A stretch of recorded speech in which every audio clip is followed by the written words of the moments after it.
Warning, you're about to witness some grown men argue about a Star Wars TV show that's probably for kids, but not until later on. Viewer discretion is advised.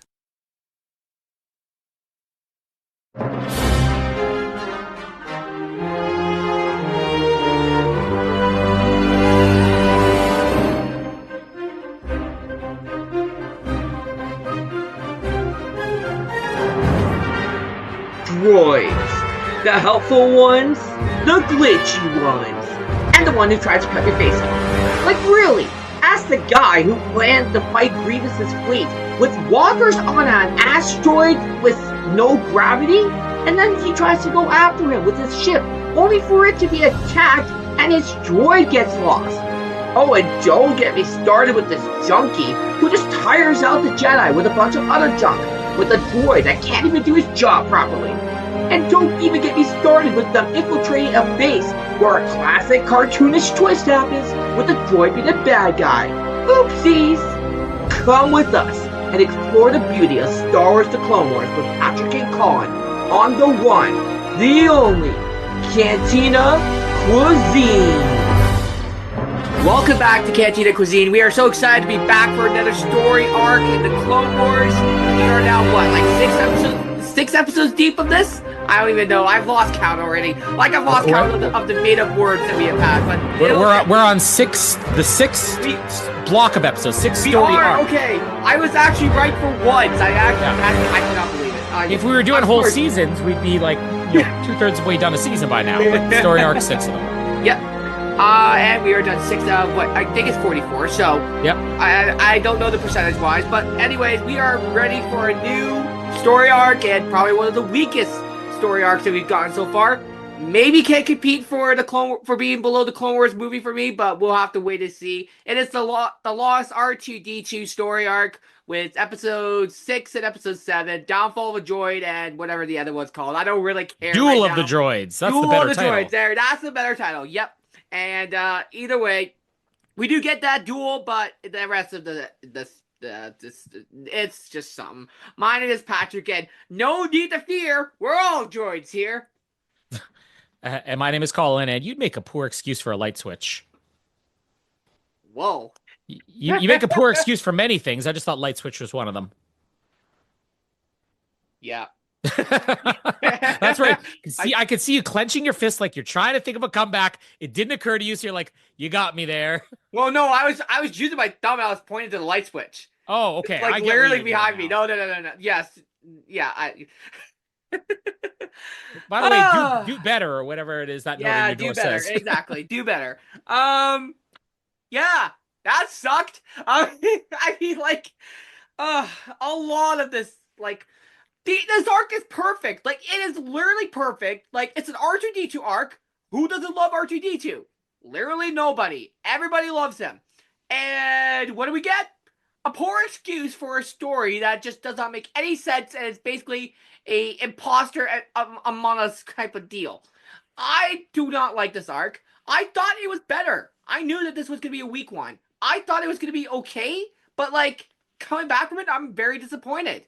Like I said, this is probably worse than the Clone Wars movie. Maybe by a little, but it's still, like, not great. Like, we're going to talk about a lot of stuff, like, the terms of, like, everything that just goes into it. Like, I don't know why this was greenlit. Like, this should have really been, like, they should have, like, done a little bit more better of a job in this department for this little story arc. I don't know. Are you on the same page with me, or? I mean, to a certain extent, like, it'll reflect in my rankings that this is a lower tier episodes when we do the overall rankings for both episodes and for the story arcs. But at the same time, like, I have defense for this because I feel like this is a group of stories here, or an arc that maybe gets a little bit too much hate, and it really has to do with just what the audience's perception is. Like, they were trying to tell a lot of different stories, and I feel like the audience was way more accepting of this 2-3 seasons in when they knew what the show was. But this is episodes 6 and 7.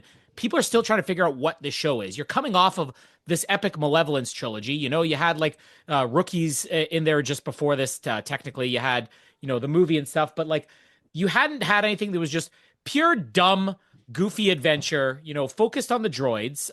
And maybe people treat it a little bit more harshly than they would if this were the exact same episode in the middle of season, 3, 4, or 5. Now, having said that, there's things about this that I like, which has more to do with nostalgia and the fact that it's like I've consumed enough Star Wars content over the years that I know it's like comic books, right?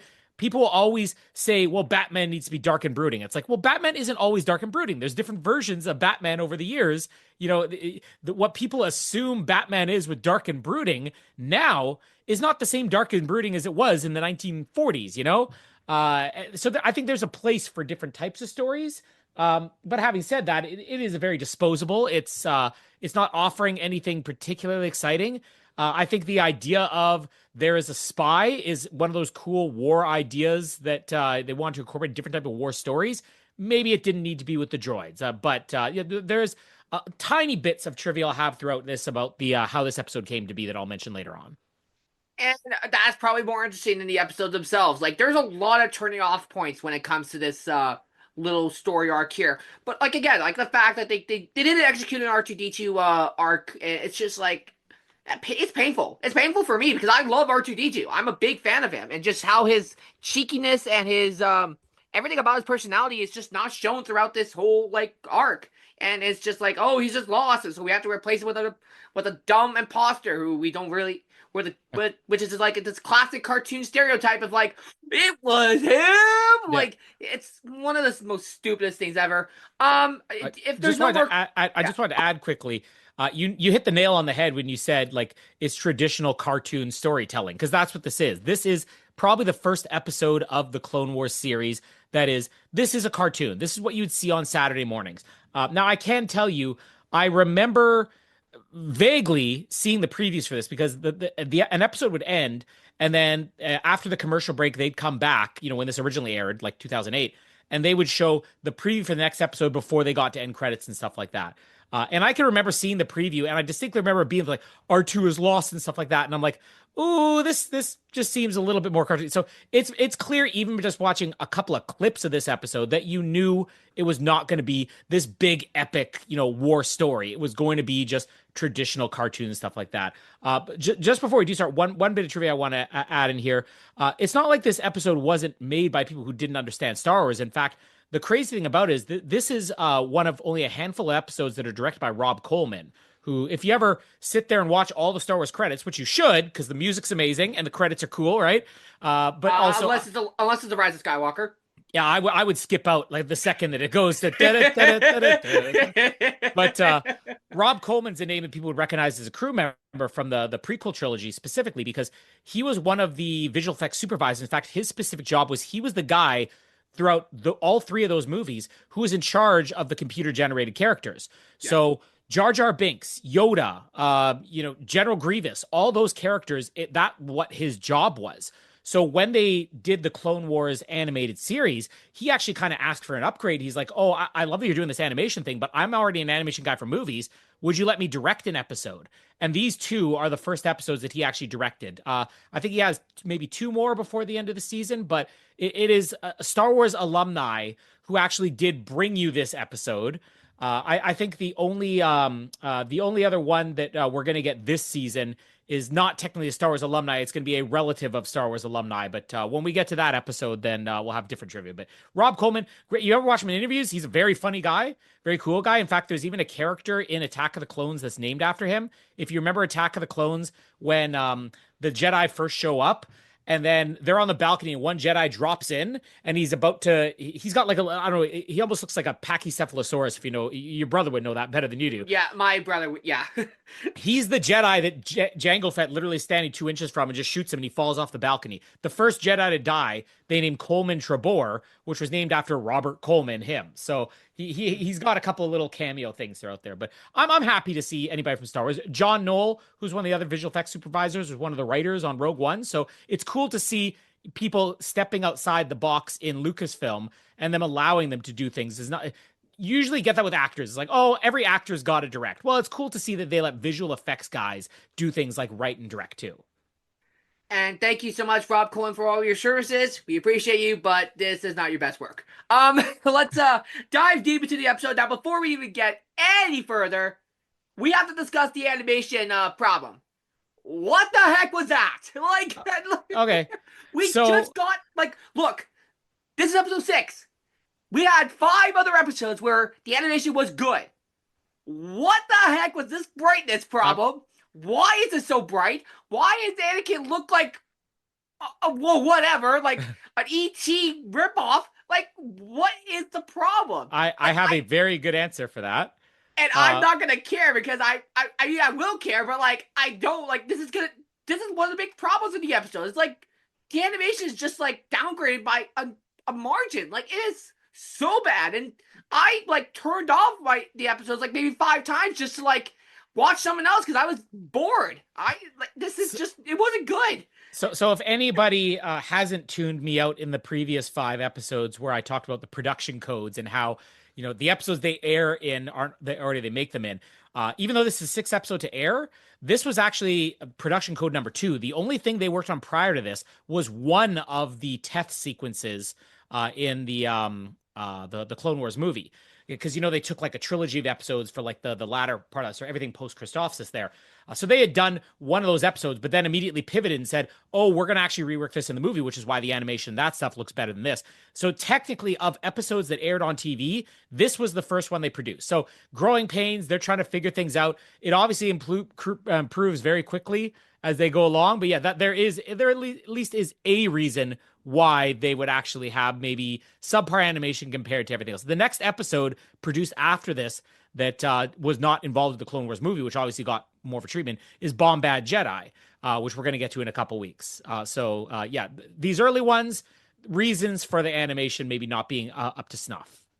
Well, they wouldn't. Should they have known that this was not up to snuff? Like, even though this is a higher production quality, like, shouldn't you be like, maybe we should actually think about this a little bit more and maybe do something else as besides with that?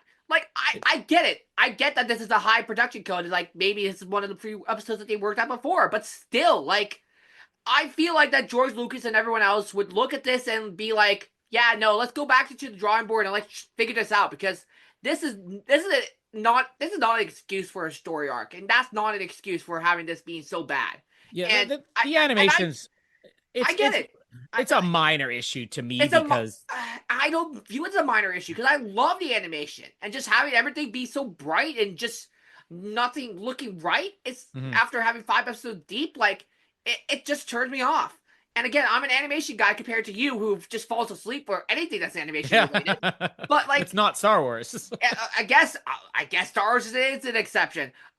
Who knows about Star Wars Visions? I haven't heard your opinions about that. But anyways, I just am turned off, and I hate the fact that they couldn't spend like maybe 5 more minutes just like fixing everything.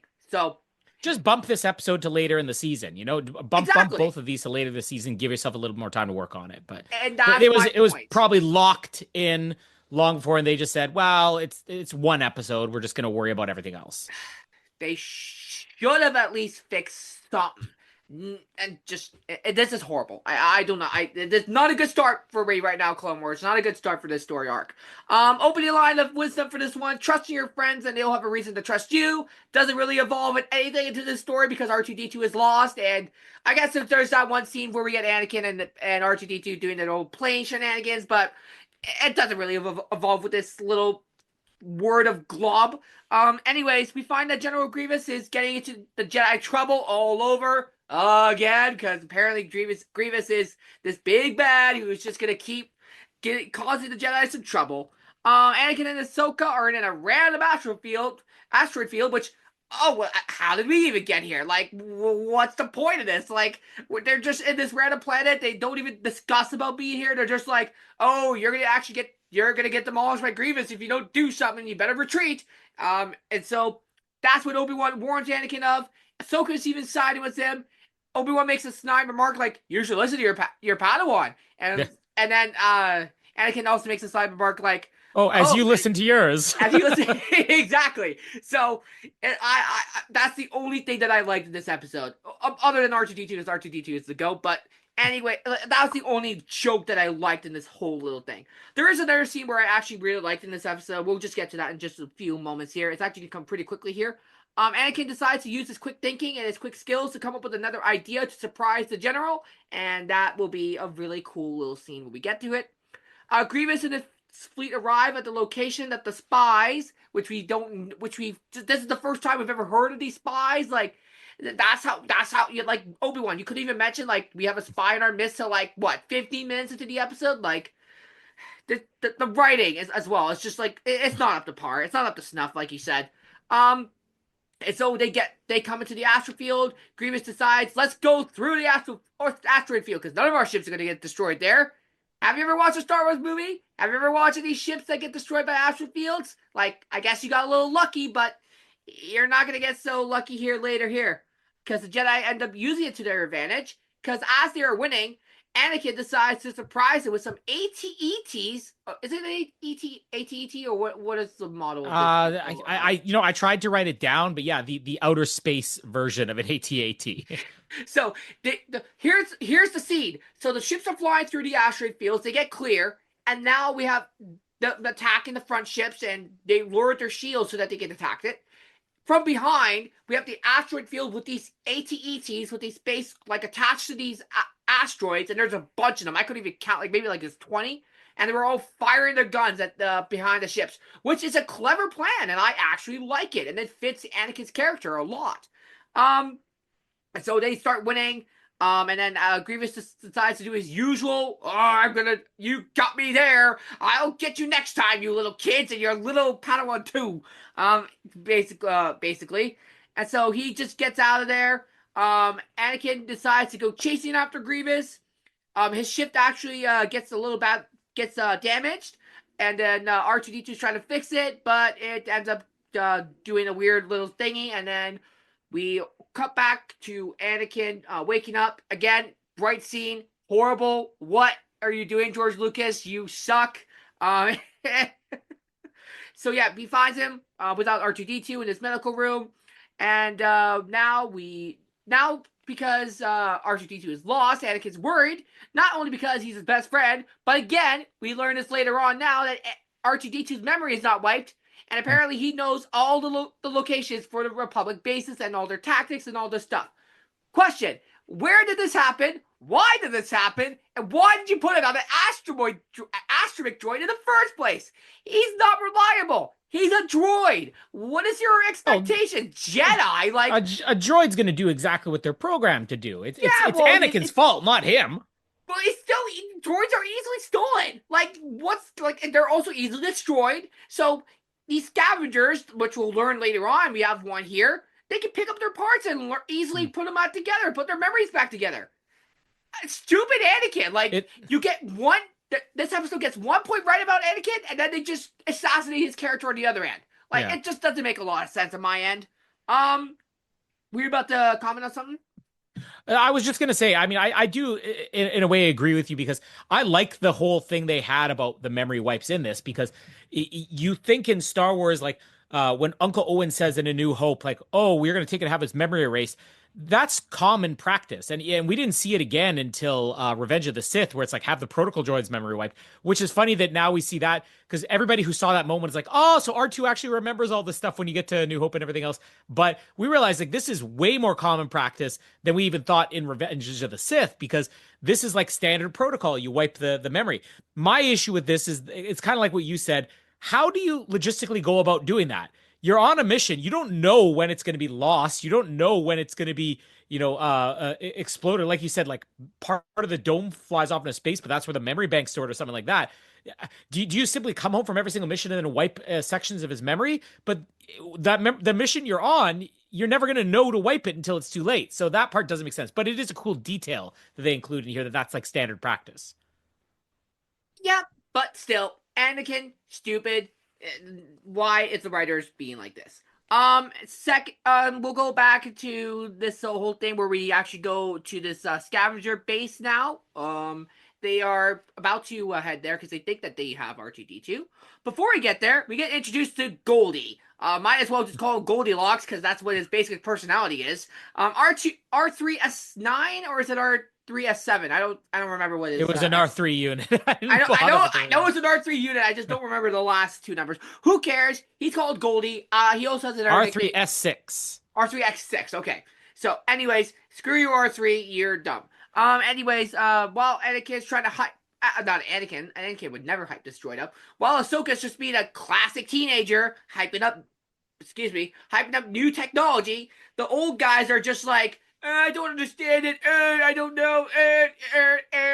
So it's just basic old guy and teen like stereotypes. So thank you, Clone Wars, for being realistic for once in your life. Um, Anakin was also sad because he lost his second true love, the R2-D2. Anyways, or I don't know. Like, do you make out with droids? I don't know. Like, is this Star Wars canon now where you can have a droid wife and a droid and a real human wife? Like, this is just something that we never get answered. So I don't know. So yeah, we get to this ship where the scavenger is at, and he tries to say that he doesn't have anybody there. Anakin is trying to plead with him and says like his pumpkins. Pookums. Sorry, Pumpkin. Sorry, not. I don't know. Like I thought he said Pumpkin. I don't know.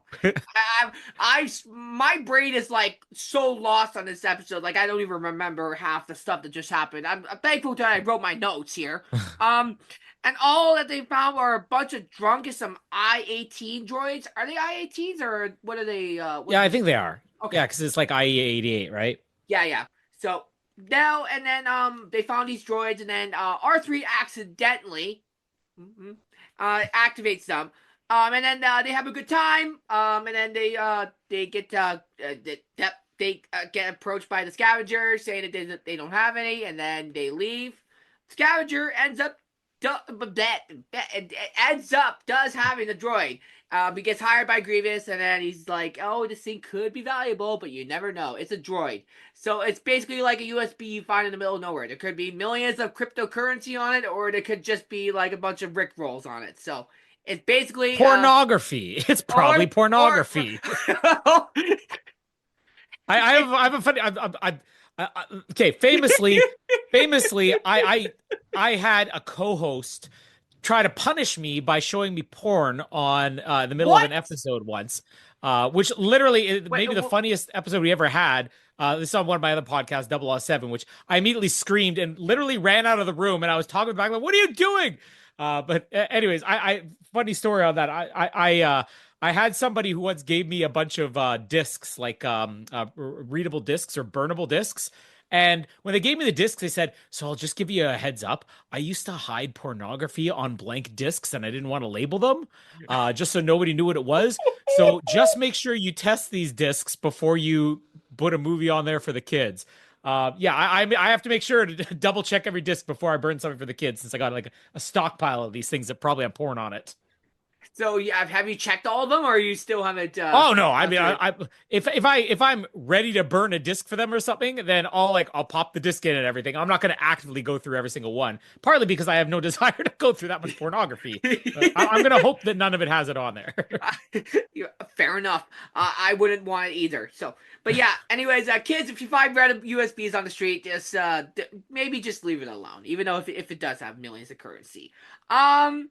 Anakin then now goes exploring with Goldie because they get a little link that the Separatists might be hiding somewhere.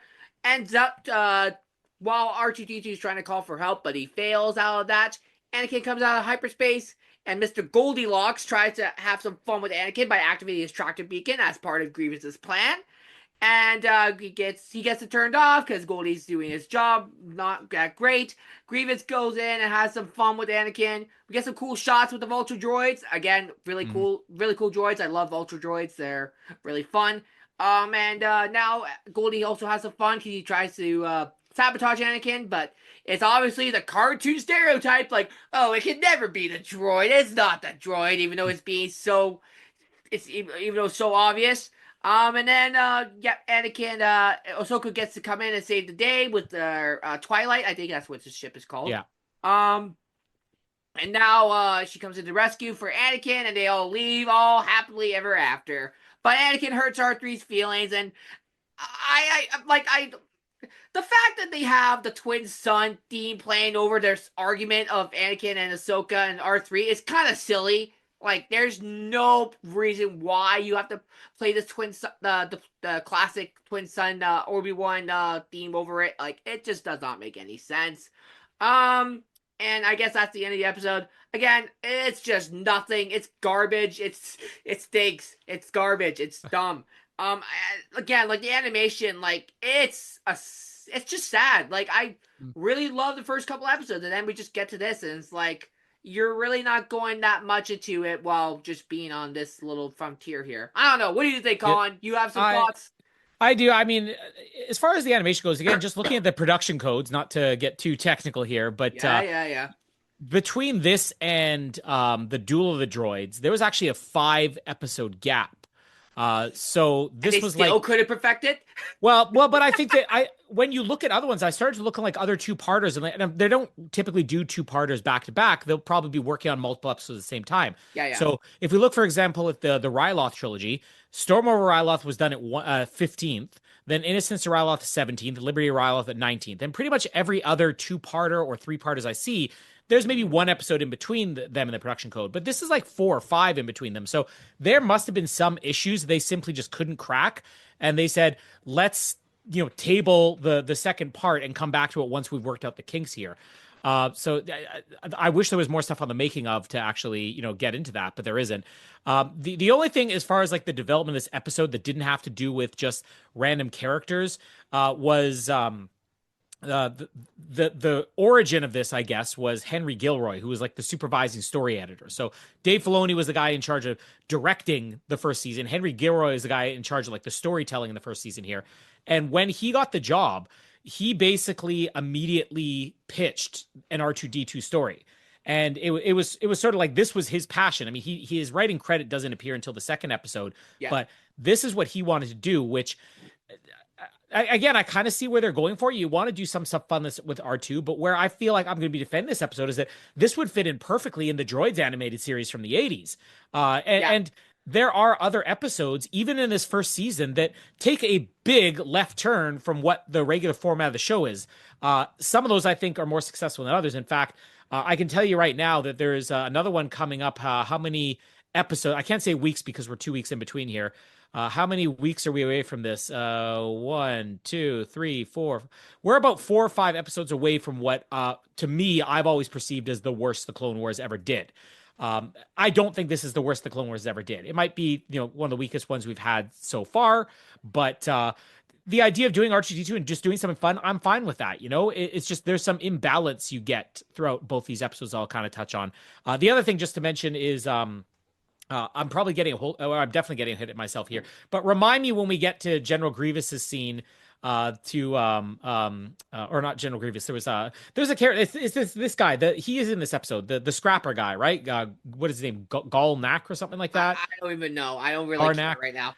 That guy. There's a scene where he's crawling through doors that's like stuck open, like so. There's like the circular entrance, and as he's going through, there's like a fart that he makes. I wish they told the whole story on that, but there's a scene with Henry Gilroy and Dave Filoni telling this story, and they said, we're not going to mention why that's in the episode, but there's a certain person on the crew of this TV series who that's in there for, and his name may or may not be Matthew Wood. Matthew Wood is, of course, the guy who does the voice of General Grievous, but is also like the sound effects editor on the movies and the TV series. They just burst out laughing when they say that. I'm like, is Matthew Wood known for getting stuck indoors and farting, or is it just that Matthew Wood said, I really want more fart sound effects on Star Wars? But there is some type of story there that they didn't go into depth on in the making of. There are a couple things I like in this episode. Things that tie into other things. That's one of the things that I enjoy most about rewatching the show anytime I do. For example, Anakin referring to Grievous as a coward at the beginning of this episode. That is that ongoing theme that George Lucas had that was very hard to actually illustrate in just Revenge of the Sith because you're jumping in at the end of the story. But he was insistent. He wanted to explore that Grievous is somebody who just runs and hides, He's not a coward in that he's afraid. He's just a coward as in like, oh, I'm not going to sit here and face consequences. I'm not going to be noble and try to, win this battle myself. And like, if I got an excuse to run, I'm going to run and I'll figure it out later, which is one of the reasons why General Grievous has always been one of my favorite characters in any of the Star Wars media. That line about listen to your Padawan and as you listen to yours, that's so good. There is some good relationship development stuff we get with Anakin and Ahsoka in this one, particularly when Obi-Wan is reprimanding Anakin. And you want to talk about good animation, this at least character animation. When Obi-Wan is saying like, Anakin, what were you thinking by not wiping the droid's memory? Like, it's always fun to see Anakin get a little bit testy, or Obi-Wan get a little bit testy at Anakin. Yeah. But if you look at Ahsoka's face as she's watching Anakin get yelled at, there's like really, really solid character animation there where she's like, ooh, I don't know about this. Maybe I should come to his defense. And she does come to his defense with an excuse that's like, hey, it kind of works. And one of the things I think is written really well in this episode is that you see Ahsoka kind of scramble with that, saying, well, sometimes it's kind of come in handy. It's just enough of an excuse where it's like, well, Obi-Wan would probably accept that. He wouldn't be happy, but he'd accept it. But at the same time, like, she's grasping at straws here. It's clearly not like this is a good reason. And it just shows that, like, she's willing to go to bat for Anakin here just because she's seeing, like, she's feeling for him. Like, ooh, I feel really bad for him. I've been there kind of thing. Most didn't something they definitely didn't intend for that is hilarious in this episode is when they're in the space battle and Anakin says, I think it's Anakin says, if we attack from above, then they'll have the advantage. So he's saying if we attack from above, they'll have the advantage. But doesn't that mean you have the high ground? So apparently the high ground does not matter as long as you're in space. Because he says if Grievous said that, not Anakin. Oh, maybe it was Grievous. I wrote the note. I think here. it was Grievous that did say that. Yeah. So he knows high ground means nothing in space. I guess only on land or floating on lava does high ground matter. Because he specifically says, if we attack from above, they will have the advantage. There's a fun little line here where they just use the phrase like, oh, that's not going to last a Minoc. We're not going to last a Minoc minute out here. I always love when they throw like just Star Wars related things into catchphrases. Some of them work, some of them don't. Like, you're bantha fodder, right? To me, that one doesn't really make sense. It only makes sense if you're on Tatooine. If it's an indigenous creature, they're not going to know it anywhere else. But Minox is clearly like a very common thing in Star Wars. I just love a Minoc minute. The way that like, you would think, well, what is that even supposed to mean? Well, what does New York minute mean? That's what the phrase is on, but like we can't say New York, so we're going to say Minoc minute. It's kind of fun. We do get another, I have a bad feeling about this line in this. We get something that I've always argued now on my previous podcast, the Oz Network. We covered all the Star Wars movies. I went to town on all these people who have for years tried to say that is a plot hole, that like Anakin doesn't remember 3PO and R2, that Uncle Owen doesn't when they show up. And I've always said the same thing. Like, Star Wars has clearly always stated these are appliances. Obi-Wan even says in Attack of the Clones, like, flying's for droids and stuff like that. And when he's talking to Jetster, right? And he's like, well, if droids could think, there'd be none of us here. Even the most kind and noble people in Star Wars have prejudice against droids because they are appliances. A droid in Star Wars is no different than a dishwasher in our world. And I've used this argument for years when people would say, well, Uncle Owen should have recognized 3PO and R2. I'm like, if I throw away a dishwasher because I got a new one, and then 10 years later, I'm at a scrapyard, I'm not going to see that dishwasher. That's my dishwasher. I probably don't even remember the color of that dishwasher. And droids, you go through somewhere. In fact, they make it even clear here where Obi-Wan even says when they lost R2, a droid that they've had for quite a long time, he even says, well, R2 units are a dime a dozen. We'll get you another one, right? Again, Obi-Wan is clearly stating these things mean nothing. So nobody's going to recognize it later on. So just thank you for continuing to back up my point there. We get a couple things here with R3 being, picked on by Anakin that I thought they tie in well to Revenge of the Sith when you have Obi-Wan doing the opposite thing. So in this, it's always like, oh, well, R3 did this. But really, if you watch the things R3 screws up on in this episode, and of course he hasn't been revealed as a spy yet, it's no different than the things that R2 is doing on Revenge of the Sith when they're on Grievous's ship. R2's activating the elevator. He's sending it in the wrong direction. Obi-Wan even has that moment where he's like, well, R2 is just an Anakin's no loose wire jokes. He's trying. But they completely role reversals here that Anakin's was like, well, R3 just doesn't know what he's doing. He's completely useless. That I actually found was a lot more fun in this than I remembered. Yeah. There's Anakin's little trick he uses where he turns the ship to shoot the missiles, and then you have the droids respond. He's like, "Hey, that was clever." The droids, I think we've loosely touched on. I mean, Matthew Wood, who's the voice of General Grievous and the sound effects supervisor for all Star Wars stuff. He does the voice of the droids in the animated series as well, and to me, the droids in this are basically like, this is George Lucas's type of character. George Lucas always said that in The Phantom Menace, his favorite character were the pit droids. Like, he just likes the funny little robots that just kind of do goofy things. And if there's any contribution in the Clone Wars, it is very clearly a George Lucas contribution. I feel like it is the droids. And Yeah. it honestly does make me laugh. And this is why I get frustrated when people are maybe a little bit too harsh on Jar Jar. Some of comedy hits, some of it doesn't. Some of it's made for you, some of it's not made for you. So don't get too, too uptight about it. But it's really no different than this. Like the droids are literally saying, "Oh, that was a clever move." Like I like that type of comedy. It works here. Overall, like this first episode, I feel like it's the issue with it is that it's incomplete as a standalone episode. We should also note this is the first time I think we don't get that portrait shot at the end. It's literally just a freeze frame from the show, and then they cut to credits. But this doesn't work as a standalone episode, and it's not intriguing enough, especially at this point. If they had revealed the spy stuff at the end of this episode, I feel like the second one works better and this works better as a story arc. But we're not going to get that yet. So it doesn't work as a standalone episode, and it's not intriguing enough to make you want to tune into the next week. Although I tuned into the next week and did it again because we're about to talk about it. Yeah, well, it's Star Wars: The Clone Wars. We have to tune in. If I had the choice, I would definitely not tune into the episode. I probably would just watch the battle of the droids and just call it a day. Basically, I was almost tempted to do it, but I'm giving it a little bit of justice here. So, second episode. That's the Battle of the Droids. Duel of the Droids. Duel of the Droids. You hold on to your friends by keeping your heart a little softer than your head. Again. Well, this one doesn't make a lot of sense. Like a little, like keep your heart a little softer than your head. I guess it makes a little sense, but it's just another like gobbly grammar. Like put this through Chat BGT and they can. You sound like you're having a stroke right now. Are you okay?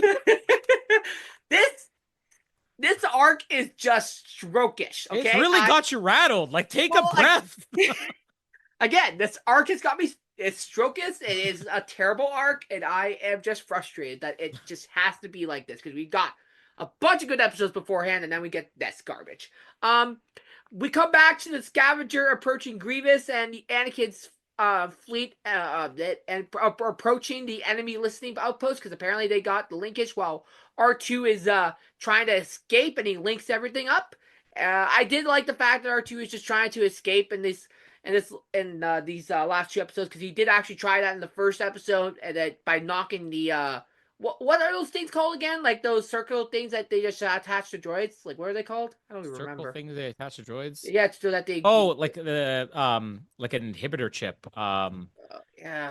Oh, what are they called? You talk about because they removed it from R2 in A New Hope, right? Yeah, That's yeah. the thing you're talking about. I think. Yeah, So, I'm trying to think what the name they give to it is.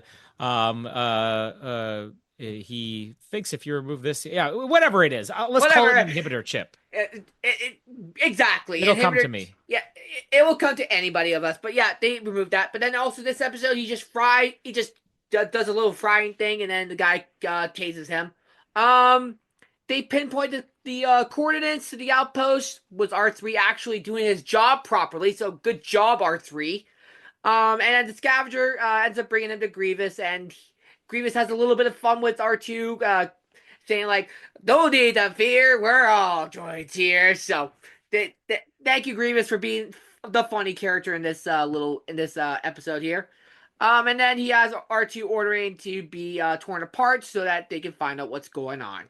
Anakin and the Twilight are coming in, and they get to contact Obi-Wan, telling that they found the outpost.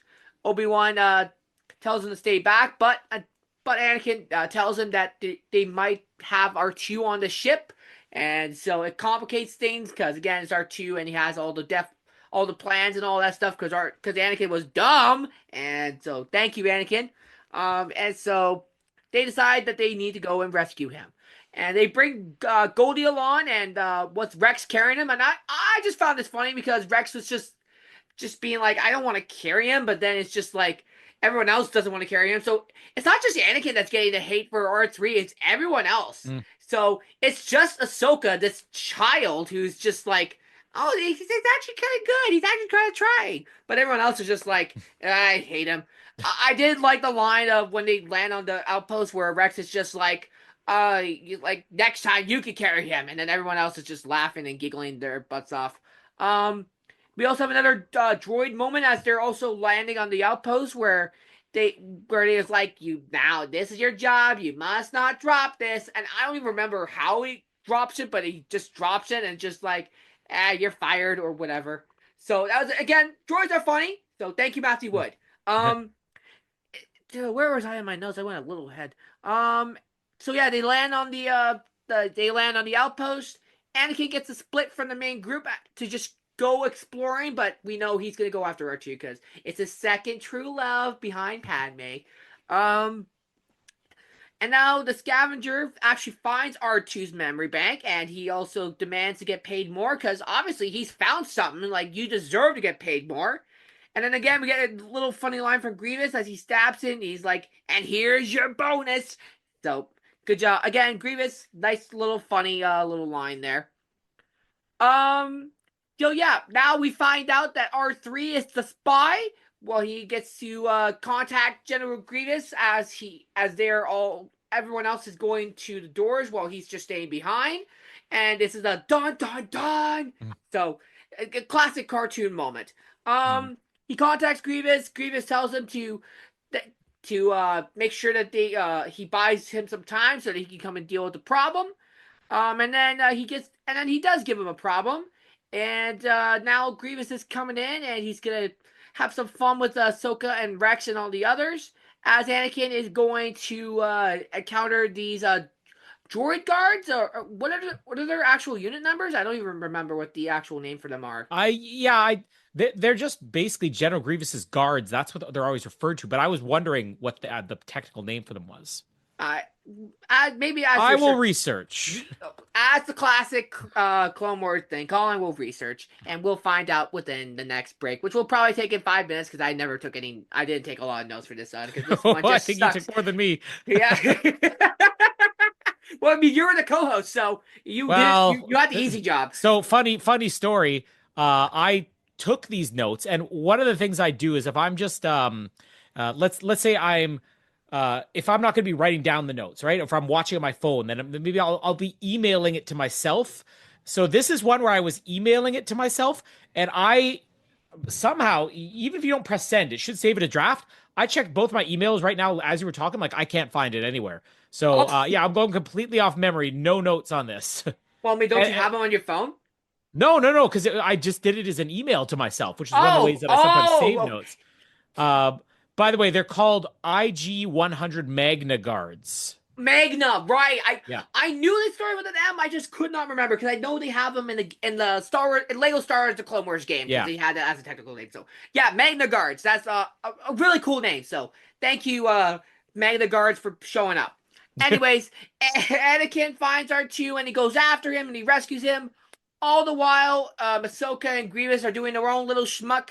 And Anakin, and then Ahsoka finds R3, and she's just like, "You little turd!" Again, cartoon dun moment. So R3 goes away. Grievous has a little bit more fun with Ahsoka. R2 and Anakin are having a little fight because Anakin mentioned that he had to replace him for a little bit. So R2 is basically his second wife. They're arguing like a couple. So. Are we now shipping Anakin and Obi-Wan? Obi-Wan. Sorry. I didn't mean to ship Anakin and Obi-Wan, but Anakin and R2. So we're shipping Anakin and R2 now at this point because they're acting like a couple. And then they start to go to the meeting place. They meet up with Rex and everyone else on the Twilight.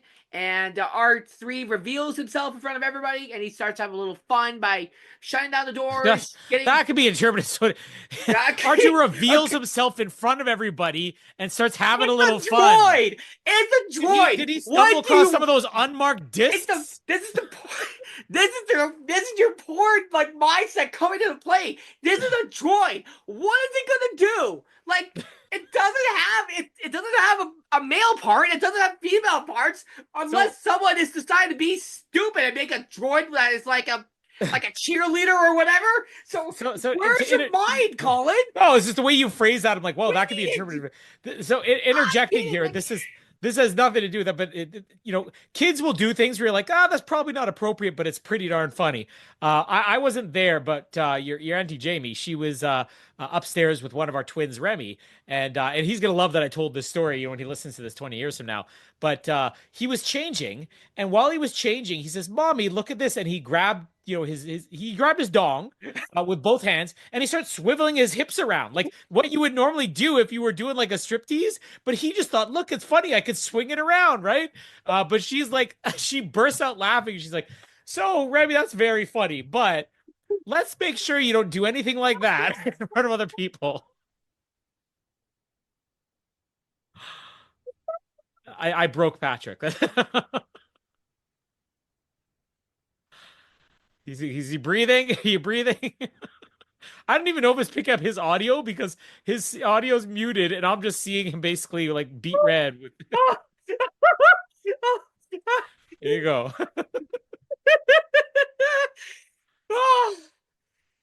I think I'm There you go. Fun decided, story of the okay, day. I am decided that I am going to do a funny moments, and that's definitely going to be all the funny moments for the end of the year. So everyone look You forward do to it. that. You do it. And you know what? He'll still appreciate 20 years from now, he'll appreciate me telling that story more than another podcast where I told the story about him eating a piece of his own poo. So Remy is definitely the one who's getting all the embarrassing stories out of the way now. Yep. Oh, so back to the episode. Yeah. Back to the episode. No, where am I in my notes? Like I am so okay. Okay, so they go to the meeting place. R3 decides to have his own little fun and try to close the doors and make sure that they don't escape. Obviously he fails, and R2 goes chases after him, and Anakin gives the orders to Rex to start blowing up the ship because, oh, I forgot to mention, they have detonators. They have to blow up this little outpost because it's an enemy outpost, so they have to blow it up. Sorry. Oh, man, that's Yeah, breathe. Oh, okay. They set up the explosives. Grievous loses count of Ahsoka because of this, and he gets angry and he does his own Grievous things. And now we get the droids have their own famous duel, and it's not even that interesting. It's just droids just using their arms and just like setting themselves on fire, and then I don't even remember how R2 defeats him. Like I think he kicks him or something. But anywho's R2 wins obviously because he's R2, and Anakin just goes back for him, and it's all happily ever after on your classic Saturday morning cartoon. And I'm gonna go get some water. Colin, talk about the episode just for a couple minutes here. I can't wait to see how you respond to all the funny things I say while you're away here. This is where I should start telling you know what this is what I am going to do right now. He's not going to edit this out of the episode. Funny stories about Patrick from when he was younger. Actually, one time Patrick and his brother decided to eat a cake just with their faces, no hands. I'm sure that Patrick at some point or another has probably whipped his dong out as a baby and wiggled it around, but I don't know. Can you hear anything about this right now? And that's definitely why I think that R2 should win this fight over R3. Anyways, so I can't wait to listen to this and edit because I have no idea. I have no idea. I heard you say like Patrick and Dawn and R2 winning, and I'm like, oh no, I'm really looking forward to listening to this tomorrow on my edit. Yeah, points. let's see if you got any edit points there. Okay, so like again, when you say Saturday morning cartoons, like this is why I feel like this episode's harmless. It's not great. It's never going to be my favorite thing, but like I accept it for what it is. The things that I can't accept in this, especially with these two episodes together, is that they wait so long to reveal him as any type of spy. In fact, it's barely even touched on that there is a spy, so it's not even like it's implied to the audience. And the things he's doing, where he is screwing it up, compared to, as I already said, compared to the movies, what we saw R2 screw up on, these aren't even that big of a deal what he's screwing up on. So I feel like they had an interesting idea for this episode and they couldn't figure out a good way to execute it. Reveal him as a mole or a traitor or spy or whatever at the end of the first episode. Have him doing things that are a little bit more questionable than just casual mistakes. And maybe this goes a little bit better. There's also I actually really like the Ahsoka and Grievous fight, but this is very similar to Supply Lines, which I previously had ranked as my lowest of the episodes. Even though we're not officially ranking, I said I think Supply Lines is kind of the weakest one, and it wasn't because anything was wrong with the Supply Lines. It's just you have two drastically different stories that do not mesh well together, and that's where I feel like the Ahsoka and General Grievous fight is, because that is some spectacular, dramatic action stuff in there, and I say dramatic because the way it goes down where she's like hiding, it reminds me of Return of the Jedi where Luke is beneath the staircase and Vader's looking for him. It's like, you can't hide forever. And he's like, I will not fight you. That's kind of what they're going for. Also, similarly, kind of reminds me of Jurassic Park when the kids are hiding in the kitchen, and the raptors are just stalking. It's Yeah. like it's kind of creepy watching that scene. But also the fact that when General Grievous and Ahsoka fight, it is very quick for Ahsoka to just make a smart decision, a non-emotional decision, just be like, "Well, I'm not going to win this fight, so I guess I'm out of here." She pulls a Grievous, right? Oh, now this is going my way. I'm out of here. And it's not done in a cowardly way. It's just it makes sense. They do touch on in the making of a little bit about how like, oh, Ahsoka versus Grievous, because as we would come to basically realize was a curse throughout the course of the show, George Lucas had to include a line in Revenge of the Sith that says, and then they cut to the line of him saying, "General Grievous, you're shorter than I expected." It really is a curse. But this being kind of the first time we really get to see Ahsoka and Grievous, there is something that really does work about this. It's just it doesn't work in an episode where you have 2 minutes from now, two droids fight each other with suction cups, and I like both those things on their own. I just don't like them together. It doesn't work together.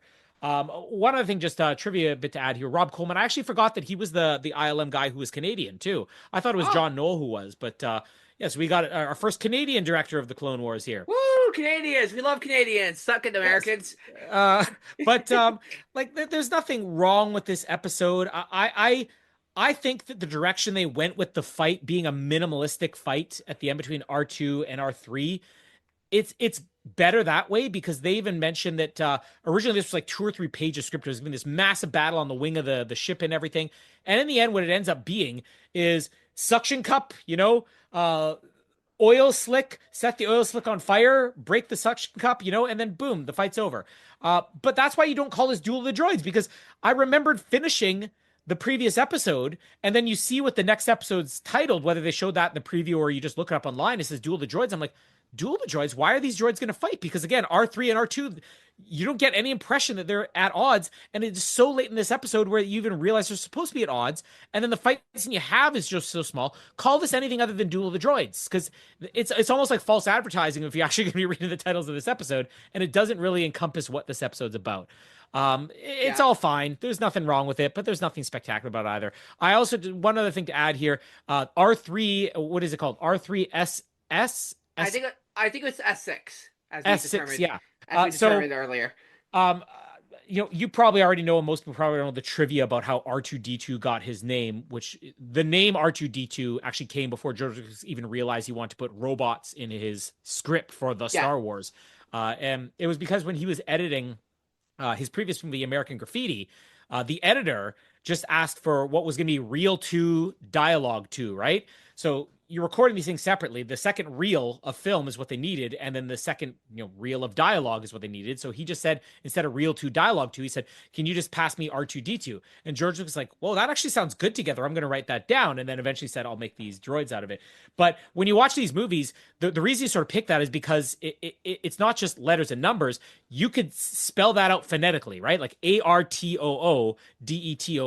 And if you watch the Star Wars movies, during the end credits, they will spell the name out. C-3PO is spelled SEE and then THREEPIO. And I always find it fun when they have droid characters on here to think, how would they actually spell this if it were the credits? And in this case, it would be R3. It would probably be like ARTHREE, but then ESXIX, almost like SX, but Essex.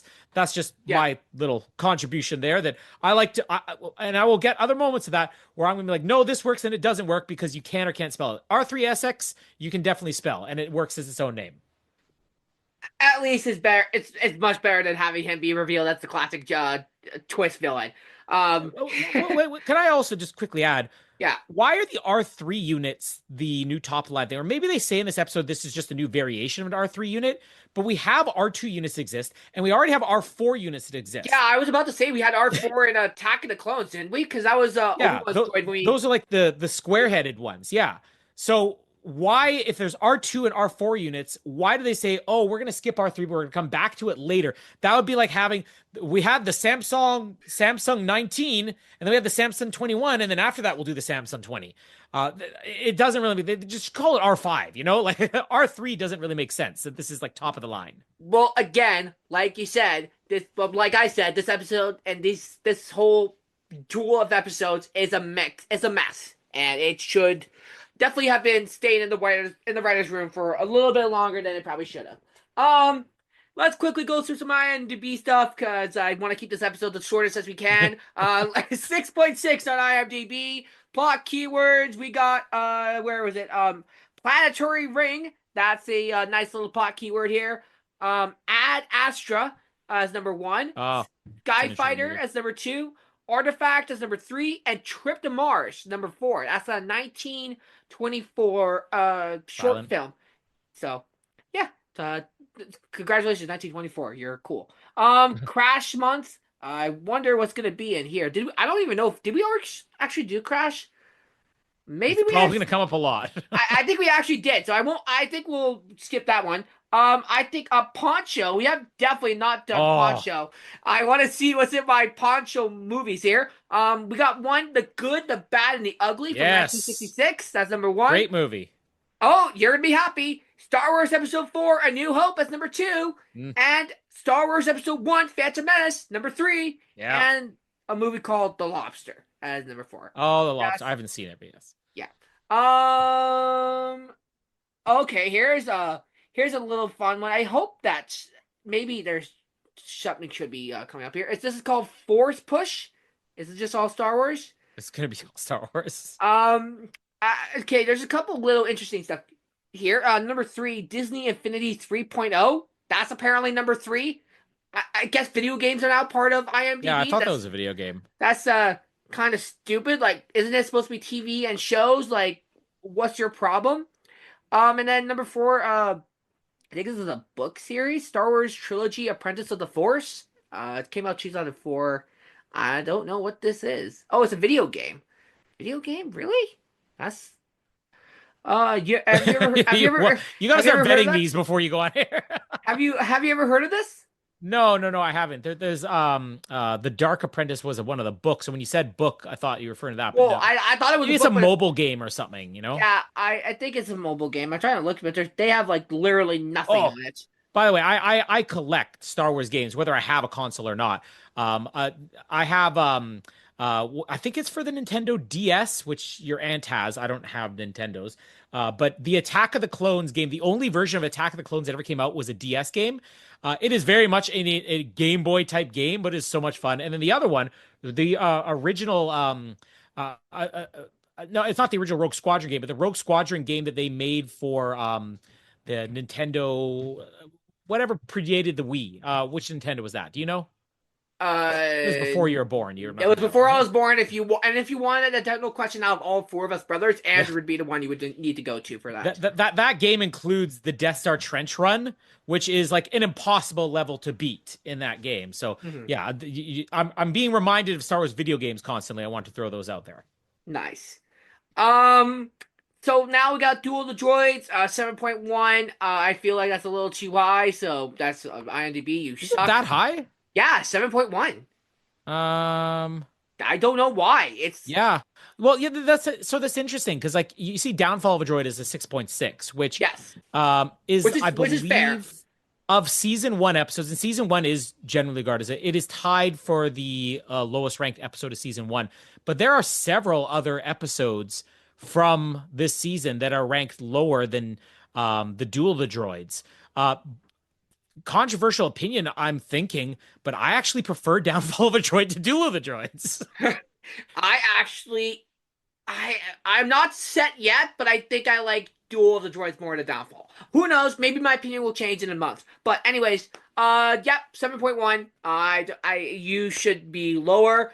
Plot keywords: missing in action months. This is a Girl with the Needle. Brothers. Oh, great movie. Uncommon Valor, and Southern Comfort. Southern Comfort. Southern, not Southern. Are you Southern? You're saying that very Southern. You see the word Southern and you assume you have to speak Southern. I will never get a chance to review it, and it's definitely your type of movie. The Girl with the Needle. It was I can't remember what country it was from. It was a foreign movie done all in black and white. Very weird, creepy movie that came out last year, but it includes basically in my letterbox review will say it all. If anybody ever goes out of the way to watch a movie, whatever you think the girl was doing with the needle, you definitely didn't guess that she was gonna do that with the needle. And that's something I'll never forget about that movie. Yeah. And she's not swinging it around, swiveling her hips either. It's something different. No, stop. You're gonna make me die again. One more plot keyword because everything else is just generic. Jumping out of a plane. So this one's gonna be Mission interesting. Impossible. I have to find out where it is. Number one is Transformers: Dark of the Moon. Number two, Casino Royale. I think you'll be happy Uh, about that. Number three, wait a second. They're jumping out of an airplane in Casino Royale? I don't think there is. That's the. you're the James Bond nerd. You're the one Yeah. that I don't know. I Apparently, don't. it's here. Well, maybe next week or next 2 weeks, Colin will come back with our information and blow our minds. Oh, Danger Diabolik as number three, and the McColano Show as number four. Now, let me see if I can find Mission Impossible. Okay, Duel of the Droids is at number nine. So where's let's. Fallout? It's not on here. It's Oh, come literally on. not on here. The greatest scene ever of jumping out of an airplane is not on there? And how about Captain America, the They have First 14. Avenger? Okay, they have 14 slots here. So let me name all 14 of them. Loft. We're gonna skip that one. Kamal Kaz, Relic Hunter episode, the Headless Nun. That one sounds stupid. Rupan Sensei Part 2, Wings of the Death. Like I said, Star Wars: The Clone Wars, Duel of the Droids, the Sylvester and Tweety Mysteries. Birds of a Feather. There's a girl in my sook. Taken, Versory, Lodge 49, all circles then, Vanquish. And here's the last one. You're going to be very disappointed. Falcon and the Winter Soldier, the Star Spangled Man. So we Oh, literally have an episode of the Falcon and Winter Soldier on here. It's some French movie, but not Mission Impossible. Like, or Captain America, the First Avenger, or the Winter Soldier movie.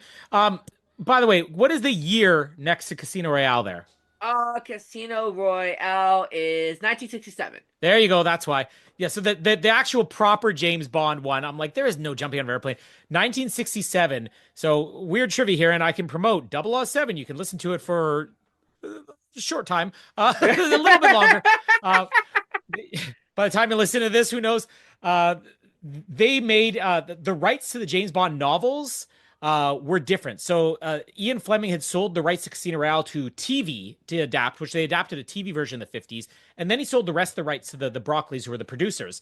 But they didn't have the rights to Casino Royale until 2006. So in the 60s, when James Bond craze was at its highest, somebody else who had the Casino Royale rights said, let's make our own James Bond movie, but we're not going to try to compete. We're going to make it a parody. So it is literally like an Austin Powers, completely ridiculous, over the top satire movie that includes 7 separate actors playing James Bond, some which include women in that movie. So yeah, it is a zany comedy, and that's why it is not the proper one, and that's what would have included someone jumping out of an airplane, not the real Casino Royale. Okay. Well, thank you for that point of trivia, Colin. That's really And listen to 007 for limited time. Is that a foreshadow, Colin Hilden? I don't know. We'll see. I am bidding this. I am having a high bin. What is that face like? Just like it's sticking your tongue out. This is a high bin. I like some of the stuff. I love the fight in space where General Grievous and we get the AT-ETs on the asteroids. I love that. I love R2-D2, whatever he does. He's so zany and I love him. I am putting this at below the movie. So currently right now I have this as my least favorite arc. And I won't reveal my rankings for the episode themselves, but there might be some controversial opinions about that. But yeah, I'm still renting this, and I think I even said at the beginning that I don't know how many of these I'll actually binge just because I love the show so much. There's one that's gonna be coming up pretty soon that I mentioned that will definitely be a contender to bin. But this is still, if you go into it with the right mindset, I think it's fine. It's cheap Saturday afternoon entertainment. I'm okay with that. It's a rent for me. But rankings wise, this is my lowest ranked. The Clone Wars movie was previously the lowest ranked, even though I said, I don't think the Clone Wars movie is going to be anywhere near my lowest ranked. It gets a reprieve for now. So R2 Lost is bottom from the barrel for me, but I'm still renting it, so I like it more. Okay. Well, so we got some more differing opinions on here. We are, I think, in May. I think as the time that we are recording this, I haven't counted the weeks as to what we're going on, but Mission Impossible, the final reckoning is coming up, baby. It's coming soon. I am so excited, even though it feels like it's going to be a long ways away, and we haven't even gotten a third trailer yet for Mission Impossible, the final reckoning, and I am so disappointed and I'm sad. But we're gonna get a new Fantastic Four trailer before we get a new Mission Impossible trailer, and that's just sad. I'm still looking forward to Fantastic Four. Don't get me wrong, but like, why can't we get another fantastic Mission Impossible trailer?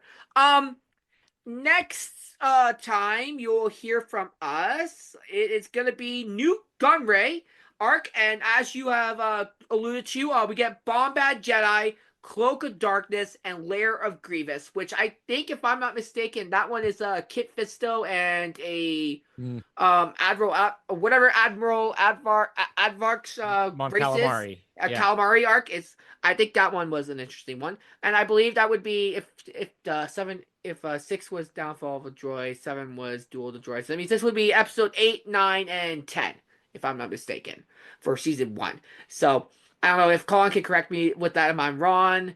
I think he's looking. I think he's confused. No, yeah, I'll look that up in a second here because I was trying to count here, and if my math is right, I think Dead Reckoning comes out this week. Oh so yeah, talking let's about it very go. soon. So anyways, back to this. Episodes 8, 9, and 10 of season 1 is what we're going to be getting into here. Look, this is, you want to talk about mismatch. This was the first time where you watch an arc unfold and back to back. This isn't one of these ones where we're going to be jumping from one season to the next. And it is very weirdly not the same story. And you wonder, did they just decide to include something later on? So I'll kind of go through the production codes and try to pick that apart. What you're going to get in Bombad Jedi is not going to reflect what you get in the next two after that. And I can remember watching this even the first time around being like, whoa, these are connected? Like, that's kind of an odd choice. But again, Bombad Jedi, which is the lowest ranked episode of this season, which still has a 6 out of 10 on IMDb. When that came out, people were actually pleasantly surprised. So it is Jar Jar. It is goofy. It is exactly what you expect. But I think by the time this came out, people had warmed enough to Jar Jar, at least had enough nostalgia about it, where they were willing to not just harp on the hate just for the sake of harping on it. It's going to be wildly different. It's going to be a fun one to host because those episodes do not really mix together that well. Yep, and that's going to be a little interesting little thing that when we get there. And for now, we are, again, Mission Impossible's coming out. I don't know what we're going to do with Daredevil. We haven't found anybody to help me with that, so If you want to help, just send if, Patrick a message. we are in the middle of May, so you're not going to hear this till May. So it might That's be the other weird next thing. year. What if Mission Impossible Final Reckoning was just delayed another year, and you have to go back and edit all this out? You're never even going to remember you have If to. if they got delayed for another year, then I am going to be mad. Like, and we're telling people we're falsely advertising. They're going to sue you, not me. They're going to sue you. It's your show, not mine, because Final Reckoning didn't actually come out this week. And thanks a lot, Tom Cruise. I've had your back for years, and you delay this thing for a year. Now we're actually going to actively tell people the movie's been delayed so they don't go, even though it's probably actually coming out this week. But no, look forward to it this week because I know I'm probably going to do what I do for most Mission Impossible movies. I'm going to book a couple days of vacation because I'm going to intend to see it back to back multiple times. Yep. And you know what? I think that Revenge of the Sith's re-release has come out. Right? Yes, I am so excited for that. I actually send you that post where Star Wars like put in as like it's going to come into theaters. I am excited for the 20th anniversary of Revenge of the Sith. If Colin hadn't already done a recap of that, I would have suggested to do one for an anniversary. But I mean, like, it will get there some point. Like, I do love Revenge of the Sith. It's probably one of my favorite Star Wars movies of all time, even though Anakin is probably one of the worst characters in that movie. So, No. Yeah. Hey, I'll fight you on that. Well, who knows? I actually haven't listened to any of your Star Wars movies. Oh, you'd have to get a couple days set aside. I think our shortest one ran for 5 hours still. Wait, your shortest ran for 5 hours? I think A New Hope was around 4 hours, 4.5 hours, 4 hours, 45 minutes, and that might be our shortest one. Most of them were around the 5 hour mark, if not longer.